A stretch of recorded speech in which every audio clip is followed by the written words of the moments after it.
Yeah, bottom of the screen. At the Share bottom. screen. Next to share screen. I think I got it. Yeah, you do. I do? Yeah, top left corner says recording. Okay, cool. I can't see it because I'm in the share setting. Yeah, I try for my morning routine. My goal is to get up at 5, but I've been failing with that. But I try not to focus on it that way. I'm usually up by like 5:45. And then I do like prayer and quiet time, some exercise, shower, breakfast, and then by 8, I'm ready to go. Cool. That's pretty much my morning. Yeah, I try to do the same. Up by 6. Same things like devotion, quiet time. First of all, just wake up just get out of bed and then just wake up. That's 2 different things because you gotta get your brain. Don't do anything until you actually wake up. and then probably extended time, devotions, quiet time and such. And I've noticed, especially, it's just the day. It's like Target. You go to Target, and Target tells you what to buy. You go to your day tells you what to do. So if you say, I'm going to plan to do this, it's probably not going to happen sometimes. So exercise, squeezing it in. No, I got to do it in the morning, or just like I missed it this morning. It's not happening tonight. So do all that, eat breakfast, right? And then start off the day, meetings or whatever the case may be. But it's really, that morning routine is critical, especially in very unstructured times like this. You gotta have to have something consistent. I agree, to make the own structure. So just kind of stay focused on the right things, right? The important things. Yeah. Did anyone want to add to that? We have a couple minutes before we'll start with our first speaker. Or do we want to talk about a different topic? I mean, I can add to that. Like, I'm a kind of a night person. I used to be a morning person, but I'm not anymore because I shifted over to having a bar tavern, and so most of the hours I worked tended to be evenings. So most days I wouldn't get home till midnight or 1 o'clock. So I kind of shifted over to being a later person. But my morning routine does involve like getting up at about 8:30, having a cup of coffee, and trying to knock out the things that I don't want to be interrupted, like the things that I have to do that I can't wait until later in the day because there's always going to be something that's going to interrupt that. So today it was filing my income tax. Okay. Good. Which I had an extension on, so I had to get it filed, and then I found out that they wouldn't take my income tax return because of something to do with my daughter being a dependent. So I ended up having to run to the post office to get it mailed because they wouldn't take it electronically. So anyway. Oh, wow. So that's like a good lesson for why it's important to get all the important things out of the way first, right? So that you have that time to get it done. Yeah, because if I had waited till later in the afternoon, I might not have had enough time to get to the post office to get it in the mail. But I kind of tackled it. I mean, I did a bunch of it last night. I just wanted to like check over the returns and just do the stuff that you have to do to get the actual filing done electronically. And sure enough, it accepted it at first, and then about like 20 minutes later, I got an email saying that the IRS had rejected it. So I had to kind of pull together quickly to print it all out, sign it, write a check instead of like having it taken electronically.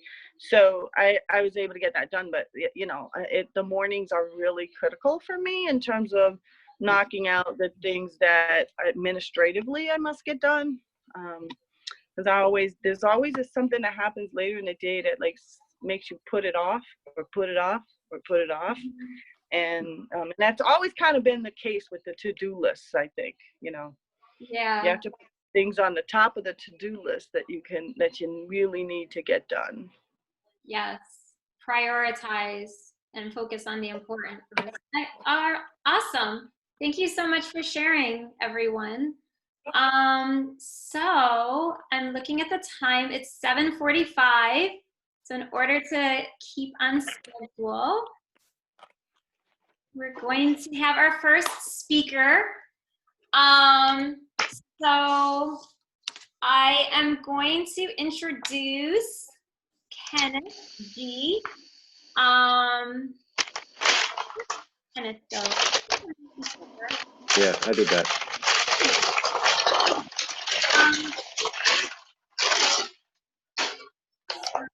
Hold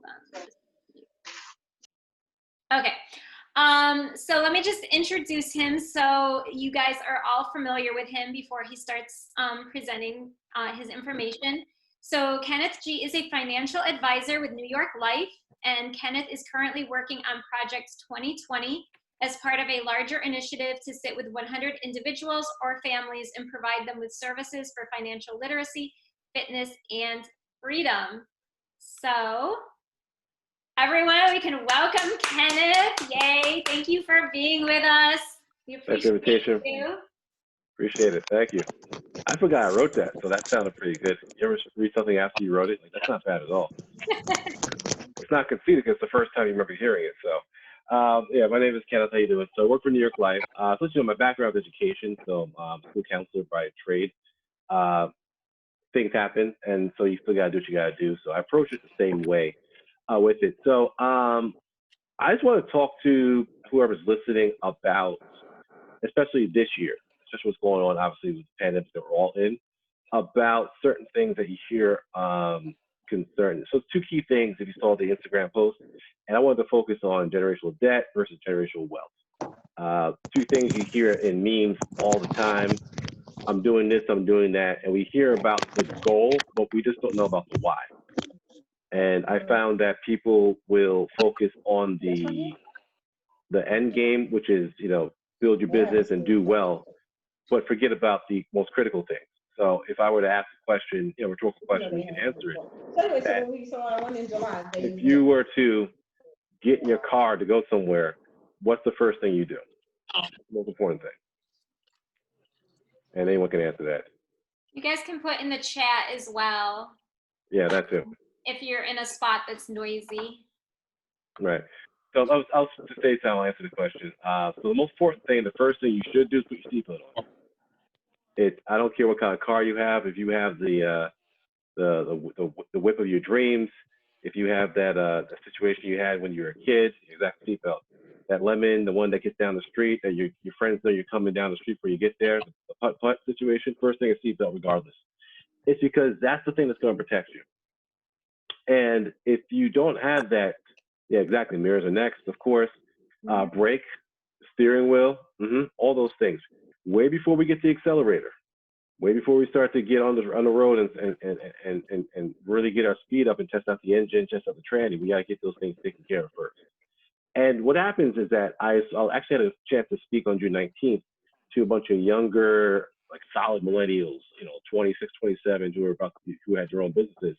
And they barely wanted to hear what I had to say because they're full of all sorts of energy. Like, let's go, let's go, let's go, let's go, let's go. And the concept of taking a few minutes to put your seatbelt on was missing. And what happens is that people don't recognize what we have as what we have as assets are potentially liabilities in the event that life happens in a way that we don't want it to happen, right? So there's one guaranteed thing we have in life is that it's going to end for all of us, no matter what you believe, what your faith is, what your political is, it doesn't matter. You know that's a fact. And so the idea of leveraging that is critical. And that's something that can actually be the difference between one generation and the next generation. So going back to generational wealth or generational debt, the difference is what you actually are protecting in terms of your investment. So I know Beth's a teacher, myself a school counselor. You know, we have at least a master's degree in terms of education. So if you didn't get a free ride, like I did not get a free ride, you're paying school debt. That's just what's happening. Any homeowners out there, unless you put the cash down for $300,000, $400,000, $500,000 in a house, you are in you're in an investment, which can very easily turn into a liability because of situations such as what we're dealing with right now, which is a pandemic, which is just ripping through our country. And again, we have what 216 or 17,000 people who didn't make it so far, and it's just a sad situation. How what's going on, and again, it happened 100 years ago. And so, what happens to all those people's mortgages? What happens to the families who had money outstanding, who had debt outstanding? What happens to those things? The family members are going to accrue that debt upon their own money, and that is unfortunately how generational debt happens. So, taking a step back from the pandemic, you buy a house at 28 years old, you're doing well, and you have a 20-year mortgage. You're thinking that by the time I hit 48, 49, 50 years old, I'll have my house paid for. But unfortunately, you get the phone call to come home at 42 years old. You have 6 years left over for what? And those questions are really actually answered by the life insurance people. The most valuable thing we have is our time, and the most valuable thing we use our time is what we actually do with our time, which is who we are. And so if we don't have that protected, and we don't have our assets protected, if we don't have what we're going to produce protected, then we're going to have a gap or a deficit in what we actually can produce.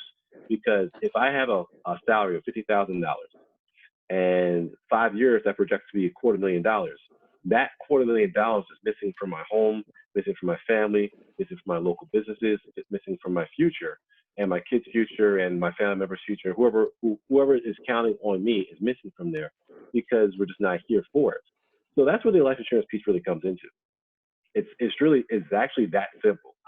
You make an investment, you cover the debt. You get in the car, you put your seatbelt on. And then so if God forbid something happens, now instead of having to get a GoFundMe because the money is not there for a funeral or final expenses, now you have someone like me coming with a check for $250,000 with a family that can take care of a lot of bills outright.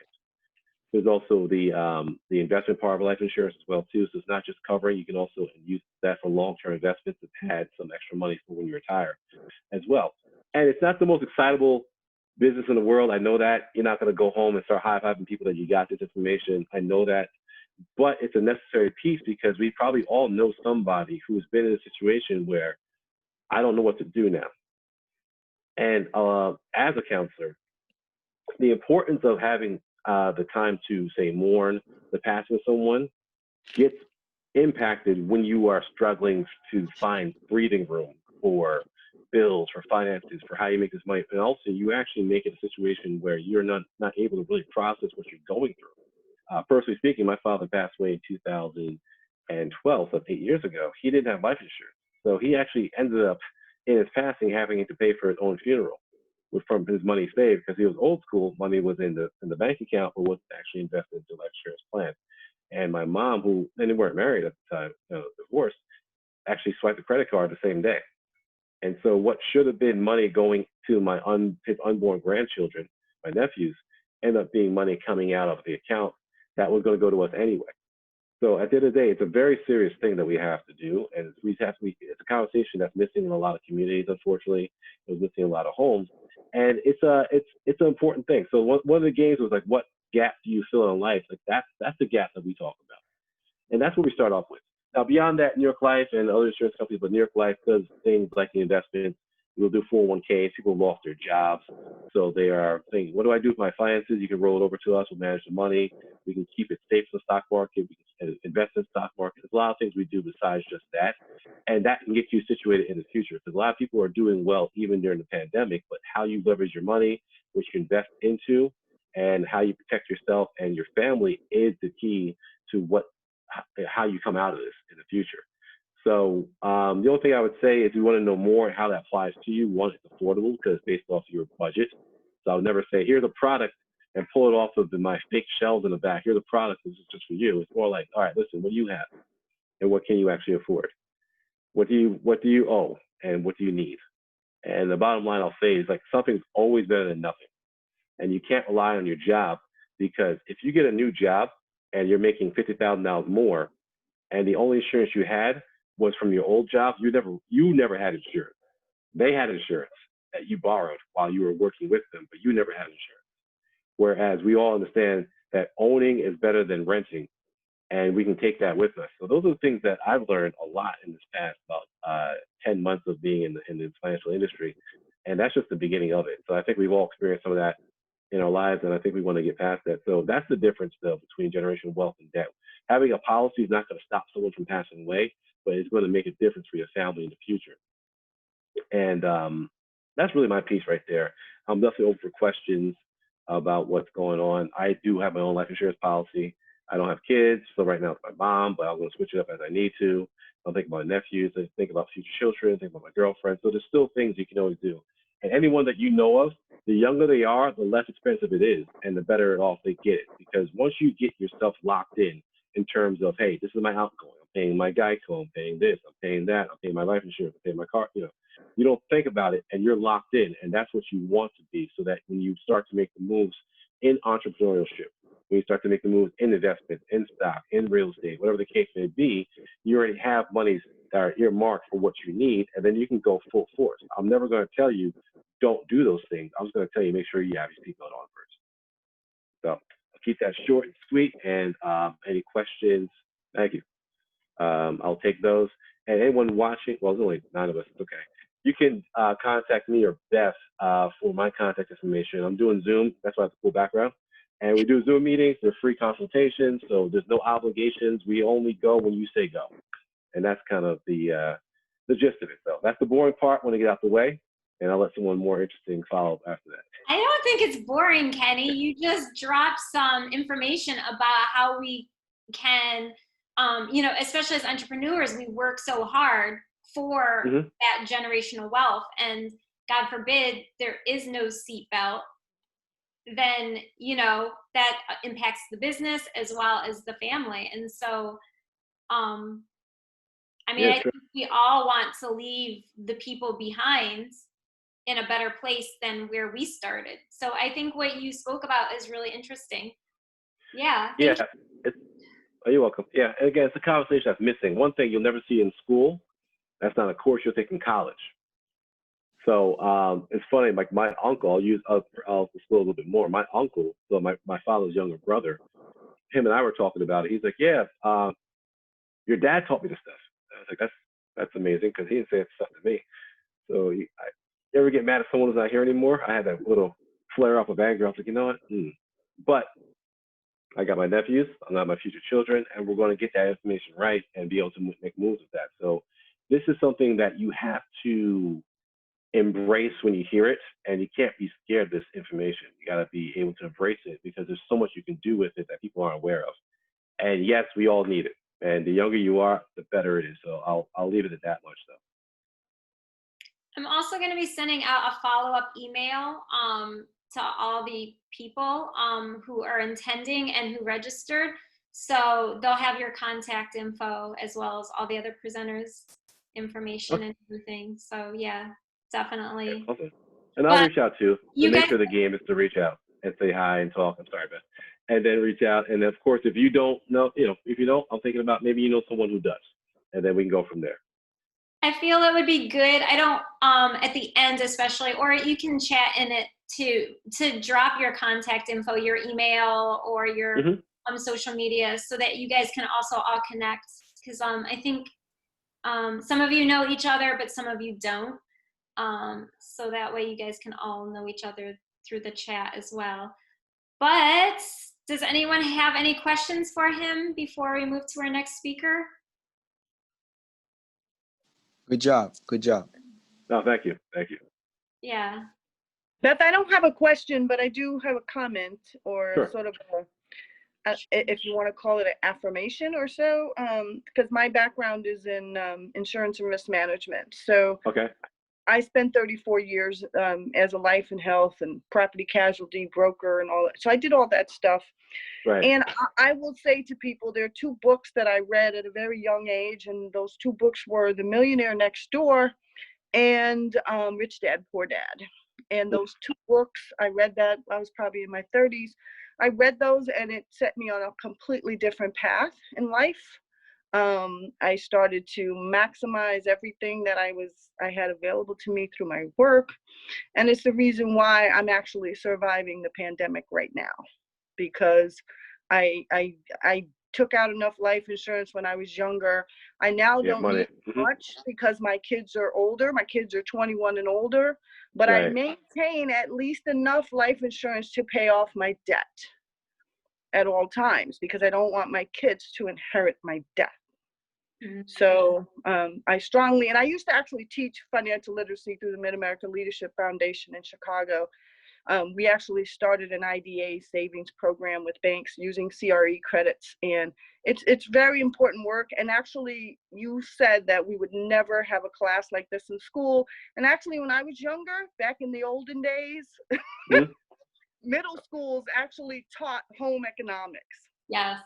Oh, So you actual home actually economics. learned how to balance your checkbook and how to Yeah. go to the grocery store and how to save and how to spend your money wisely. And they completely went away from that, and all they're talking about now is STEM.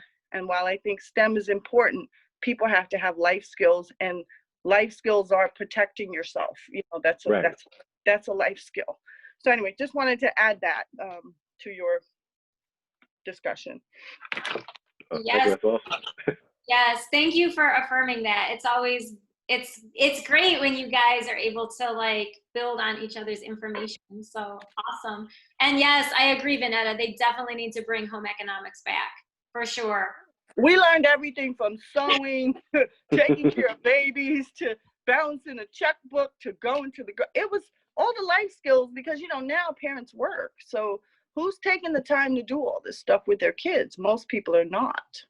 Right. So, you know, that and taking care of money is it's pretty important. And now we have people who I belong to a couple of Facebook groups, and I follow a couple called the Frugal Woods. They have a blog, and they're very fascinating people because they really teach you how to be frugal. And I'm just very frugal. So, but I think that's an important life skill for particularly in millennials, because I mean, I remember telling my son when he was in college that, you know, I couldn't afford to go to Starbucks every day and have a coffee. And he was working a part-time job in the summer, and he was going to Starbucks every day. And I said, well, you know, I make a lot more money than you, and you don't see me in Starbucks every day. So I'm just saying, you know, like frugality is a good thing. And austerity is a good thing, as long as you don't wait until it's too late to do it. You know, do it when things are bountiful, and then you won't have to worry about doing it when things like a pandemic hit. Right. Awesome. Thank you so much, everyone. So we're going to move on to our next speaker. And I think she's here. Is she here? Yep. L'Oreal? Yep, I'm here. Can you see me? Oh, there you are. I see you. Okay. So I'm going to introduce you first. So Oriel Ross McKinney is the owner of the Small Biz Engine. McKinney's niche is investing in developing small businesses and entrepreneurs. She and her team offer support in all the foundational aspects of your business for yielding success. So let's give her a welcome, everyone. Yay! Thank you. For joining us. I am super excited. Beth, thank you so much for having me here. Forgive me, I'm a little hoarse. Like I said, this is like my third talk today, but I'm super excited. And I think that where I'm positioned right now is so perfect.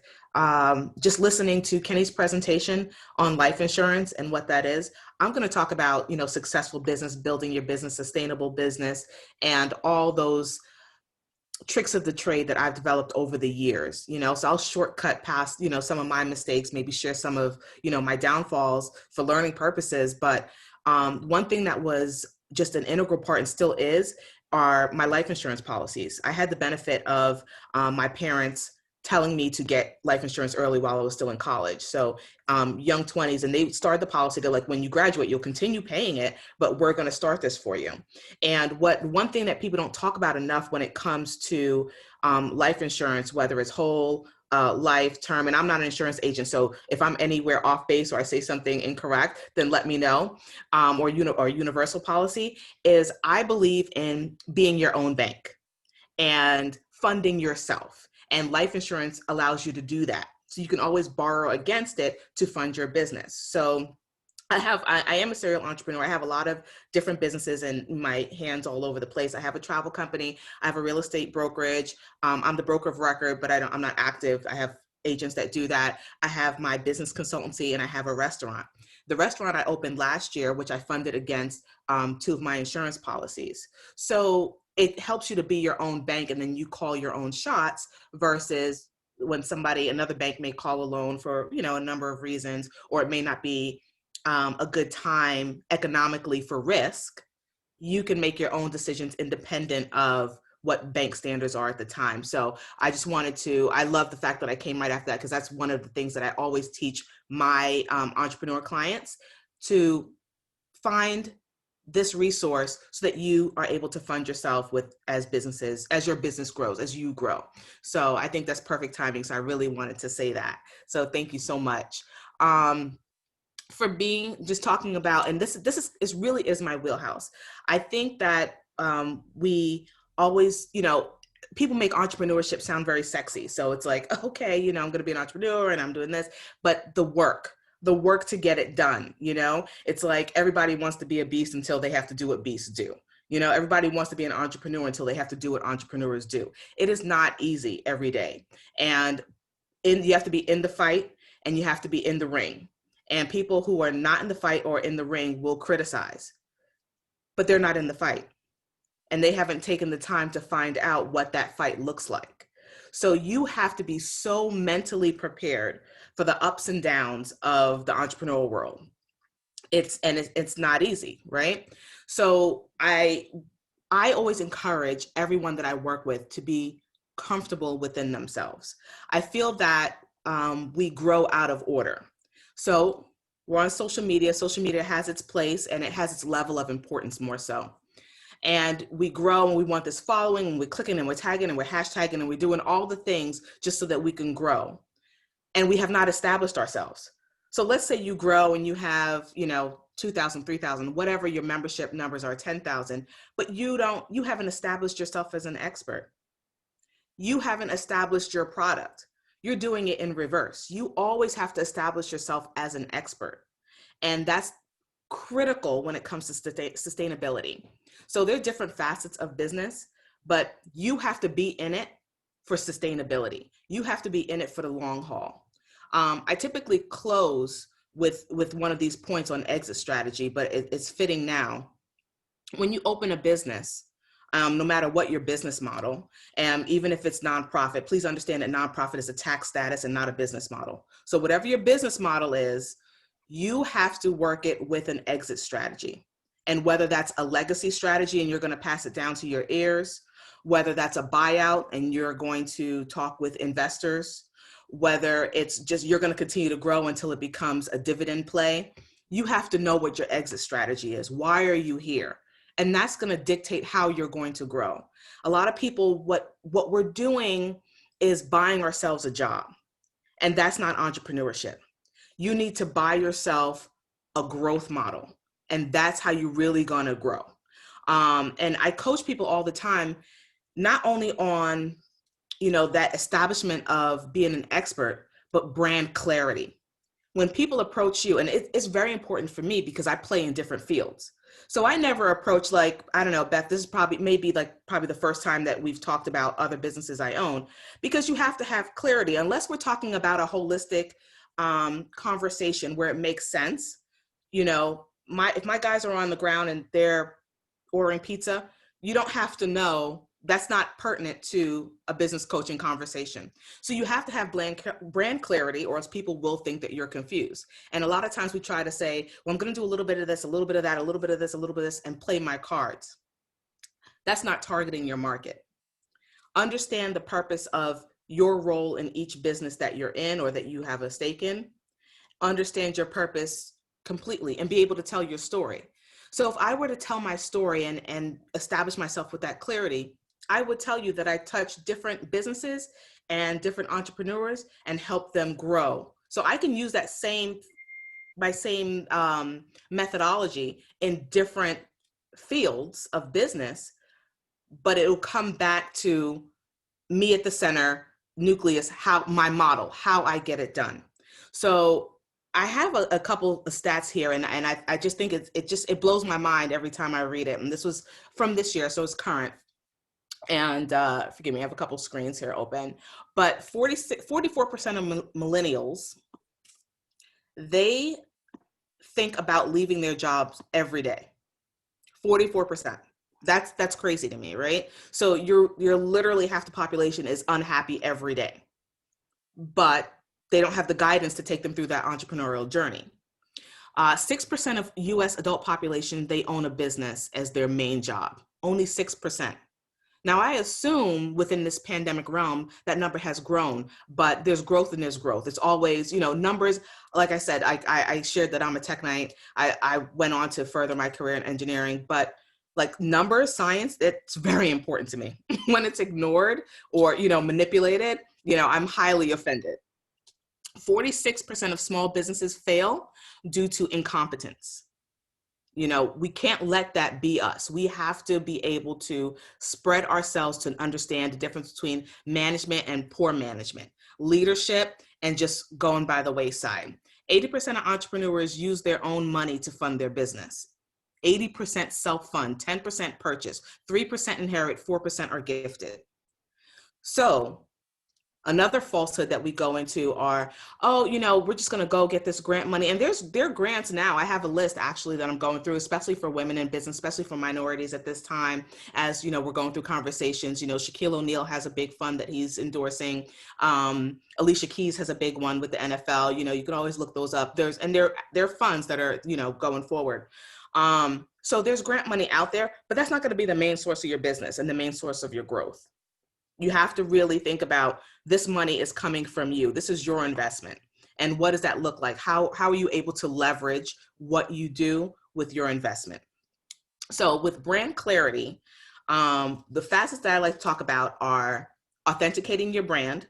That means establishing yourself as an expert. Do you have the expertise? Do you have the passion? Do you have the willingness? If you have those things, you can establish yourself as an expert.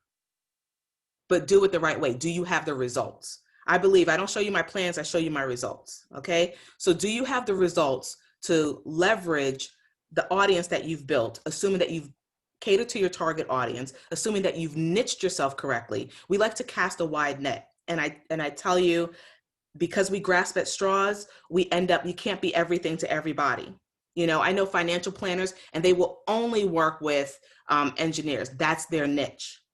And it makes sense. You have to, once people know why I relate to you, why I should call you, then they will call you. But if you're a little bit of something to everybody, what happens is you start adding in services that are not part of your main wheelhouse. So you're adding these services, and I've had this screw up. Like my first proposals were jokes.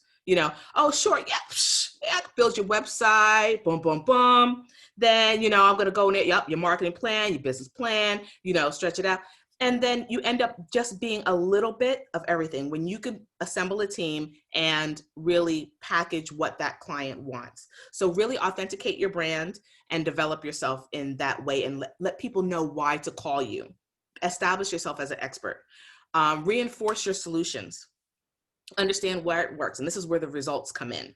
And sharpen your process. So one of the things I do, whether it's somebody ready to pitch to investors, which is probably my favorite training to do, because even if they're looking for an investment or they're looking for practice, I encourage everybody to do it. Simply because once you're through that process, you can explain your business and you understand your business like you've never have before. Because now somebody else wants to know, what are you going to do with my money? And when am I going to get it back? And when am I going to get it back at the return that I expect?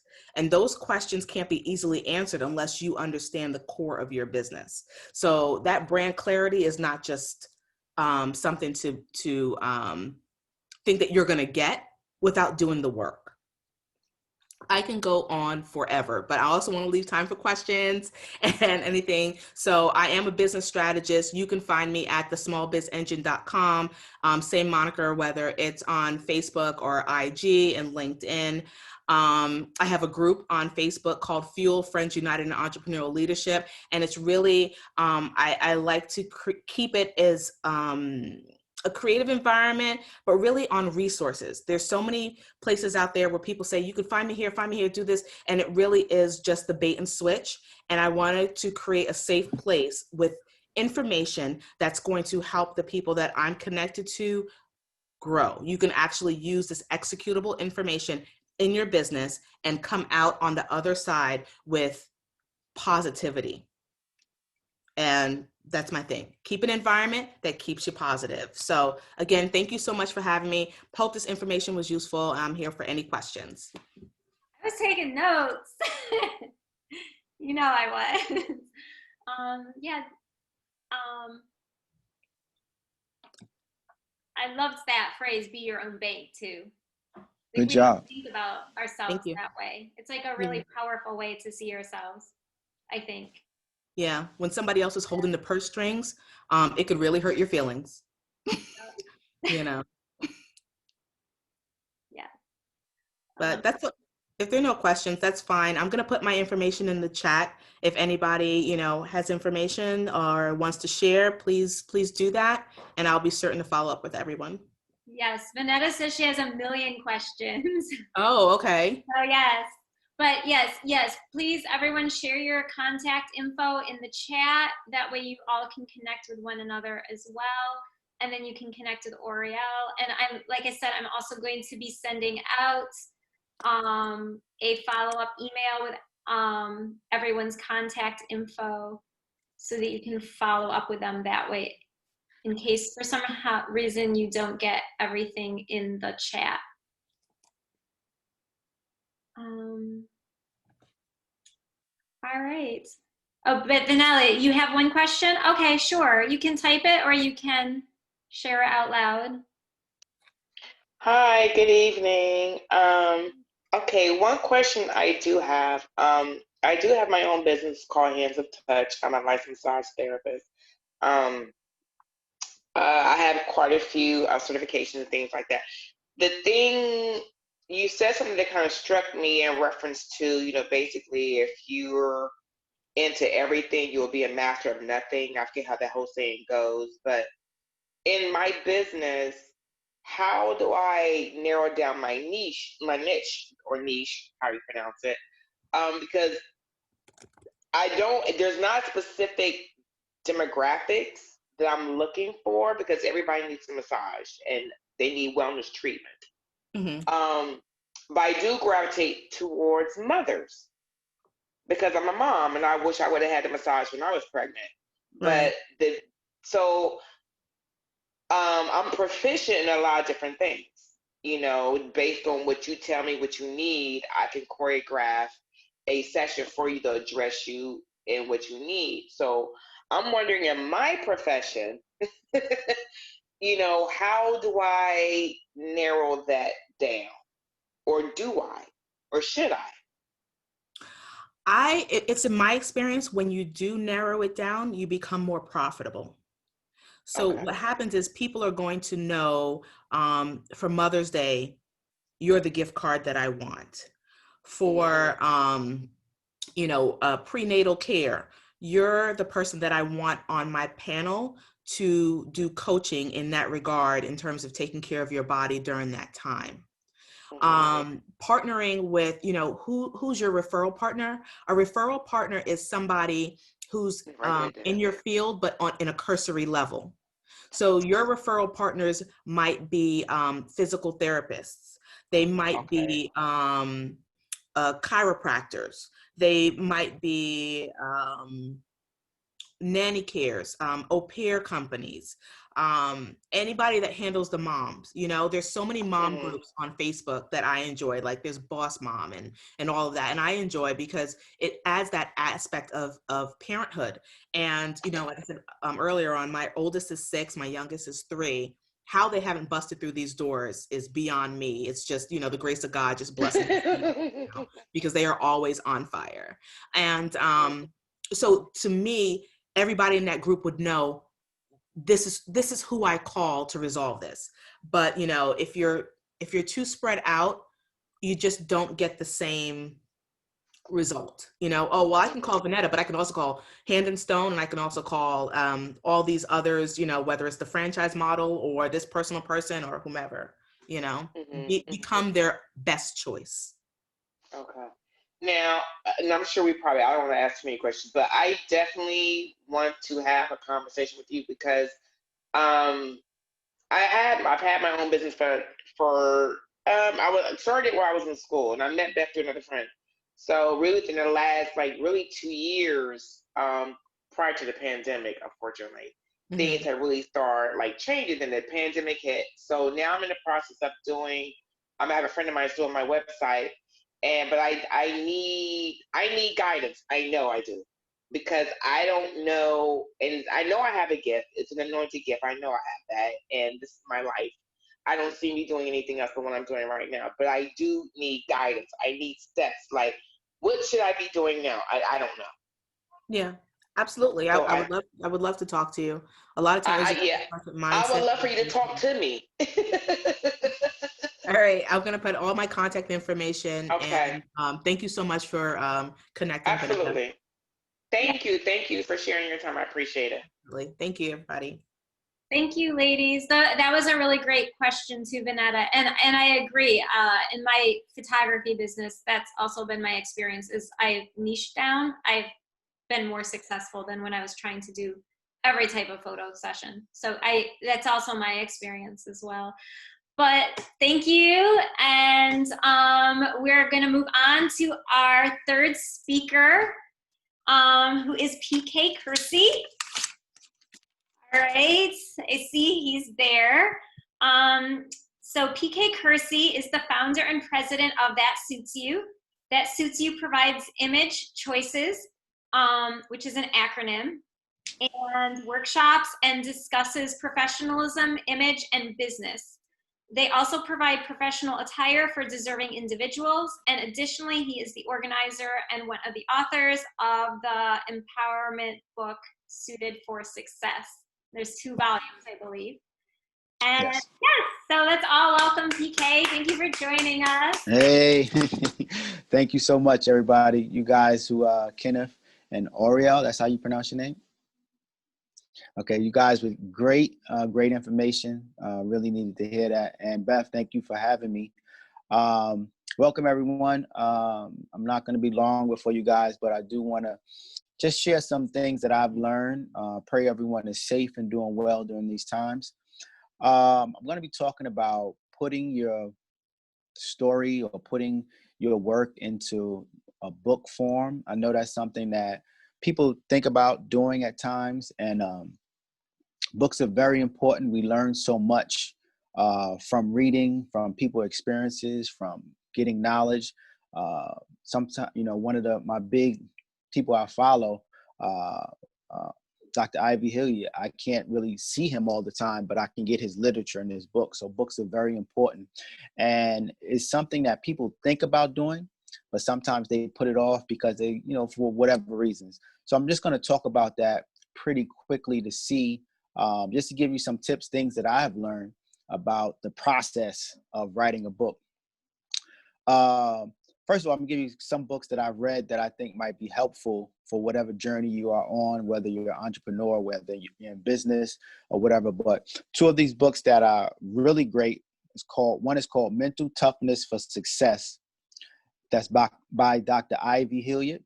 Mental Toughness for Success, an excellent book that I read every 3 or 4 years. And it gives you that, that insight, that toughness, that energy that you're going to need as an entrepreneur, because as Ariel said, there's so many times where you get discouraged, or people say discouraging words, or things happen, or life happens, or 2020 happens, and it really, gets you down. So that type of book is a book that I go to when, when I feel like I need something to push me. Another good book is called What Got You Here Won't Get You There. That's by Marshall Goldsmith. That's another excellent book, basically saying the steps that you may have used to reach one point in your life. Really, you're going to need additional steps, or to learn more steps, more skills to reach another point. So don't think just because I use this and this got me here, so I'm successful, I'm good. There's going to be points in your life when you're going to have to learn additional skills, new information, pivot, and to get you to the next journey or the next point in your life. So I'm, as Beth said, I'm the author of a couple of books, Suited for Success, Volume 1 and Volume 2. I'm also in the process of writing another collaborative book and a children's book. And as a person who never thought that they would be an author or thought that this would be a path that I would go down, it's something that, it surprises me a lot because, my journey was just, I was a employee of New York State for 24 years. I worked for the Department of Motor Vehicle. I was a manager, went up the ladder in the state, and I was pretty much content as far as this is what I'm going to do.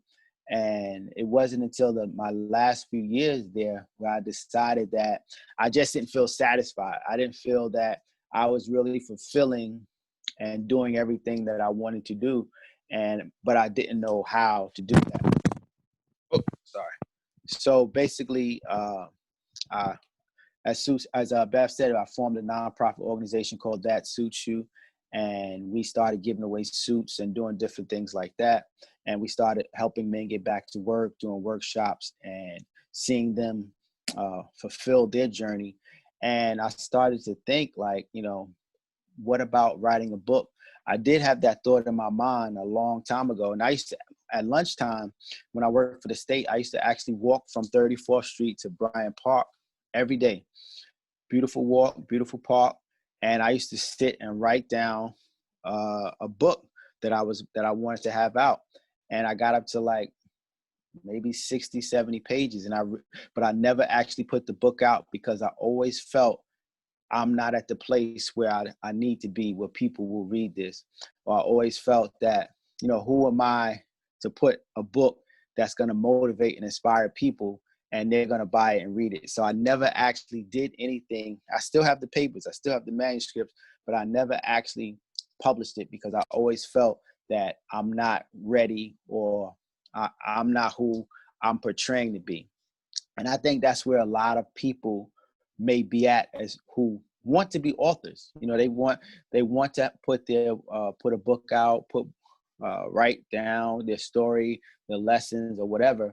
But they have that thought in their mind that I'm not at the place where I'm an authority, or I'm not at the place where I'm somebody that has a voice that somebody can hear this. So we belittle ourselves, not realizing that point where we're at, there's still an audience. There's still thousands. There's still millions. There's still people that will be reached at that point where you're at right now. So even though you may think that you're not who you want to be, the person you are at that moment is still good enough to have.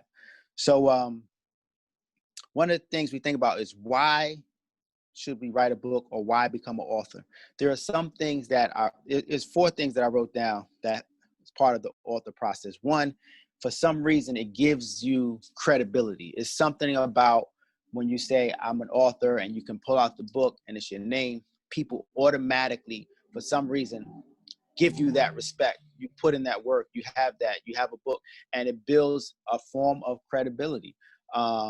Whether or not it's true, I will hope to believe it's true, but whether or not it's true or not, you do automatically get a form of credibility because you have a book. It's a beautiful thing. It's a tough process. I applaud anybody who's going through the process because it is work, but you do have a form of credibility. 2, it increases your platform or brand. It's a wonderful thing. You want to do all the things that you can to increase yourself and to increase your brand, and having that book gives you that ability to increase yourself or increase your brand, whether it's merchandising or you put this in knowledge or you put your knowledge in this book. It gives you an increased platform for your brand. Number 3, it is an additional income stream. A lot of speakers go out. I've spoken at places, done a great job, and at the end. Uh-oh. PK, are you there? He's frozen. Are we all frozen? No, we're not all frozen. I see Kenny moving. We'll give it a minute. An additional revenue stream where you're able to sell your books, and people are able to take a part of you away from that experience, and they're able to read more about you and learn more about you. And you never know where that book may turn up. They may take it and they were from out of state or from another country. So that book can spread around, go all over. So it is an additional income stream. And fourth, people see you as an authority in whatever subject or topic because you have that book. So they see you as an authority figure or someone who knows what they're talking about because they have that book. Now, for those people who say, I'm not where I want to be, so I'm not going to go about that project. A lot of times when people say that, that statement to me is always clothed in fear and in being in your comfort zone. It's easy to say, I'm not where I want to be, so I'm not going to pursue that. But a lot of times that's clothed in fear and in remaining in your comfort zone. Even if you're not where you want to be, there's nothing wrong with starting the process, finding out the publisher, finding a publisher, finding out the course, finding out the process, finding out the steps, finding out what you have to do, finding out what everything involved in becoming an author and writing that book, so that you can, maybe if you're not ready at that particular moment, after you've done the homework, you can say, oh, it's not as hard as I thought. Oh, this is going to be easier than maybe I thought it was going to be. So you tear down the fear and you stomp out of that comfort zone to do something that is different. It's not an easy process, but it's a process that I thank God that I went through, because I always I would read people books and my friends would have books and I would say, I want to do it, but I don't think I'm at that place, until I began to take steps toward it. And then I realized it's not as hard as I thought it was going to be. It's not as expensive I thought it was going to be. It's not as difficult as I thought it was going to be. And lastly is, how would I start? What would I write about? What would I do? A lot of times it's two main ways you can go. You can write about your experiences, the experiences that you have gone through to get you to the point in life where you're at right now. Your story can impact so many people, and they will say, wow, I didn't know you've gone through that. I would have never known that you had this experience. You know what you shared in that blessed me so much, because I'm going through the same thing. You never know how powerful that statement is if you just keep it to yourself, because you think I'm not worthy, I'm not ready, I'm not good enough. But just by you sharing that the experience that you've gone through, so many people will be like, wow, I never, just looking at you, I would have never known that happened to you. Just seeing you every day, you seem so happy. I would have never known your childhood was based on what it was based on, that this situation happened in your life. So you write your experiences. People cannot argue with you or discredit you because of your own experience, because you have gone through this. And another way, this is a way I've gone several times, is a book collaboration, where you get into a book project with other people. Both of these two books, Suited for Success Volume 1 and Suited for Success Volume 2, they're both collaborative books. It's 24 men, Black and brown men in each book, who share their stories of what they had to do to succeed in life. So it's a collaborative effort. So it makes it easier to promote, to market, because you have 24 people pushing the same message, sharing it on social media, pushing it all over. And it's not as expensive because we're all sharing the expense to have a project go out. So there's multiple ways that you can go about doing it. But just the thought, sometimes we think and we sit there and we say, wow, I want to do a book, but there's so much to it. But as you attack it, there's different ways to attack it. My belief is that everyone has an amazing story inside of them. A lot of times we take that amazing story and we make it a small, insignificant story because we don't believe how powerful it is. So we diminish that amazing, supernatural, incredible story because we don't believe that it's incredible. One of the guys that's in the book, His name is Frank Sanders. He's a family member of mine. He's been in the military. His family. He's moved across the country. Amazing story. Amazing circumstances he's been through. And when I asked him to be in the book, he was like, I really don't think that my story is that powerful. And I was like, what?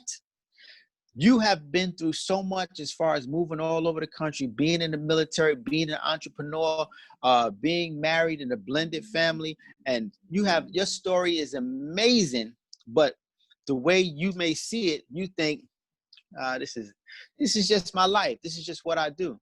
Yeah, but just doing what you do has the effect and the ability to change people's lives. So you can't diminish your experiences. You can't diminish the things you've gone through. And the fact that you're still here, the fact that you're still standing, the fact that you're still running the business, the fact that you're still alive, the fact that you're still on top, the fact that you're still making things happen, despite all of those things going on, is power in that story. And when people read that story, they'll be like, that is incredible. I'm motivated. I'm inspired. You've inspired me to go up. You've motivated me to do something. You've given me the energy that I need to go and take those next steps that I need to take.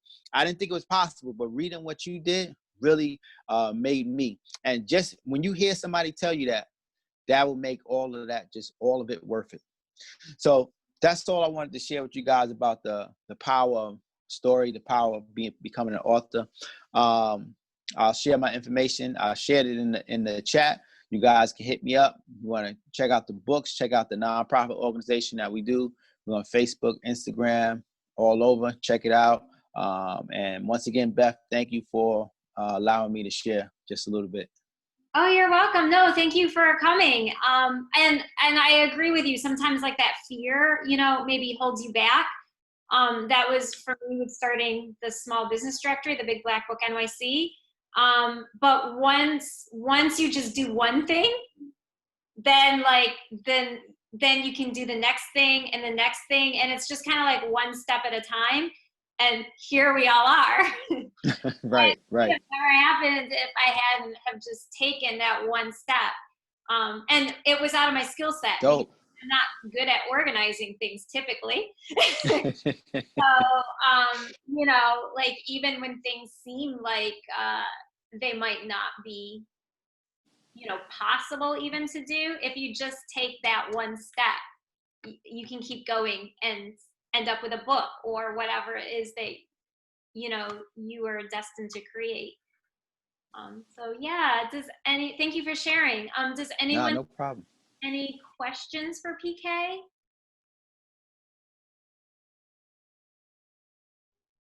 Is there any type of publisher that you use that you recommend? Yes, I've used the same publisher for these two books. We have a children's book coming out, and we have another project coming out, and one of the co-authors, Sue Fearless, is in the Zoom. So the publisher that we use is called Purposely Created, www.publishyourgift.com. Publishyourgift.com. The owner is Ty Davis. If you tell her PK sent you, she'll give you a great rate. I'm telling you. Okay. Thank you. So we have one comment and one question. So let's do the comment first because that was first up. And then we'll do the question. So Vanetta, you said you had a comment? Yes, hi again. Hello. PK, first, it was told to me a year ago that I need to write a book. And I was like, oh, it's not for me right now. And I swear I could hear your voice. It was almost like the voice of God that was speaking in my head in reference to what you said. Because, and I'm thinking like, I didn't realize that maybe it was really out of fear. And maybe it was really out of fear because I'm thinking like, who would want to know my story? Yep. And I've had three people to tell me I need to write a book. I'll tell you one thing. And I was sitting here crying because what you were saying, it just felt like it rang in my soul what you said. And it's crazy because I keep journal. I do write in a journal every day. You know, not as often as I should, but you know, now I'm like thinking, okay, now I need to start journaling how I got to where I'm at now, and to begin to like now save those journals and begin to put that in the form. I just told Beth in the comments, like, this is like the first Zoom I was able to get on, because all the other ones I wasn't able to get on because of work and you know what I do and stuff in my business. But it was meant for me to be on this Zoom, and meant for me to hear the people I needed to hear today, because it was for me. And I thank you. Yeah, That was my no comment. problem. I Welcome. appreciate you so I'm much. glad you got something. Great, great. I did. Thank you. All right. Awesome. And professionally inspired is wanting to know, is it better to work with a publisher or to self-publish? I mean, great question. Publishing professionally, I'm glad you're in the building. It's a good friend of mine. It's me, y'all. How y'all doing? I'm sorry. It's Latavia. Hi, Beth.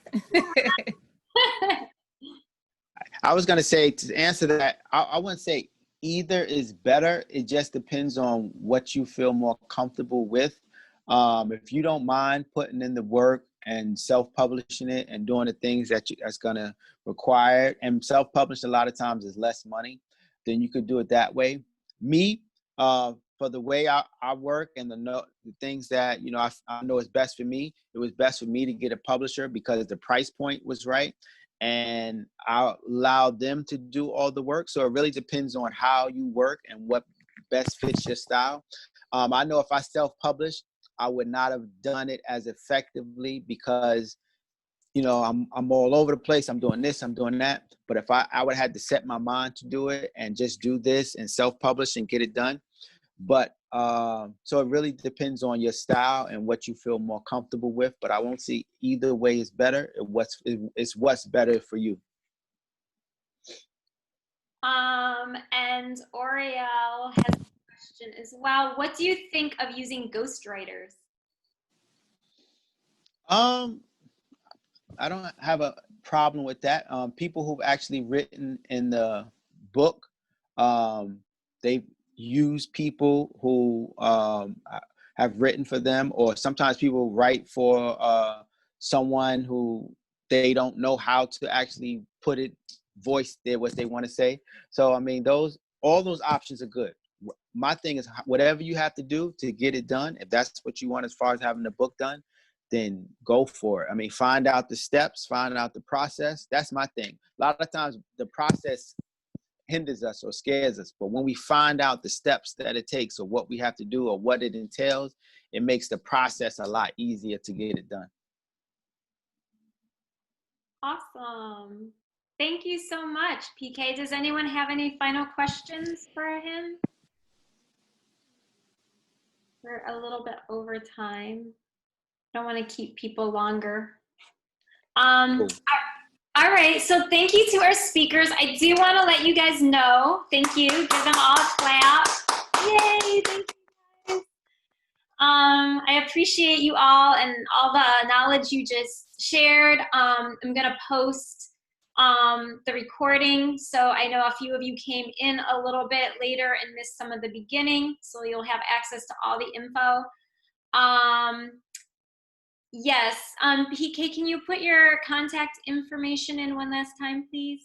Thank you. I'm gonna also be sending it out as well as, so a couple opportunities coming up to just let you guys be aware about. So November for Small Business Saturday, I'm going to be expanding the video directory. So I will send a flyer with a follow-up email with the info on it. But basically, it's a 1-minute video about your small business and a little bio. So if you want to be in the directory, not only like formally with your headshot, but if you also would like to be, having like a video representation to give clients a little more information about your business, I'm going to be posting those for Small Business Saturday in our video directory. Also, we've been doing, since our website started, a small business feature of the month. So I'm taking applications for 2021. I'll send you guys the flyer in that as well. But basically what you get is you get like a flyer with your name on it. It says that you're a featured business and you can share it. It's kind of like, as PK was even saying, like credibility. You know, it helps you show that your business is being represented on another media platform, so that can increase your credibility with your potential clients and customers. And it's also an interview that I do with each featured business that gets shared and that person can use as well to promote their business. And then also I'm going to be sharing with you guys in the follow-up email a link on this coming Sunday. I'm going to be speaking on a marketing panel for I Am Empower's business boot camp. And so I'll be sharing that link with you guys if you are looking to get even more information for your businesses to support you with growth. That is another option for you all. So I'll share that so you guys can all register if you wish to attend. There's going to be like PR, legal, the marketing, and a couple other categories. So anyway, make sure that you look through the chat and get everyone's contact information. Does anyone have any last final thoughts? If not, we'll end. Oh, I see a new message. Thanks for having me. I appreciate you. Good night, everyone. Thank you, Everyone, guys. have a good night. It's been a pleasure. Thank you, everyone. Have a good one. Thank you. Good night. Good night. Be Good safe. night, everyone. Have a blessed one. Thank you so much for all the information you shared. I appreciate Thank it. you, everyone. This is Yeah. awesome. Thank you for attending, everyone. Thank you, Beth. You're welcome. Thank you, Beth. Yes. Mhm. Bye, All right, guys. see you, Beth. Good to see you. You. It's been forever. Smile. I got you for November. I'm gonna work on that now. So thank you so much. The video. Okay, awesome. Thank you. All right. Have a good night, Beth. Everyone else. Good night. Night. Bye, Kim. Hey, Beth, so you're gonna save all these because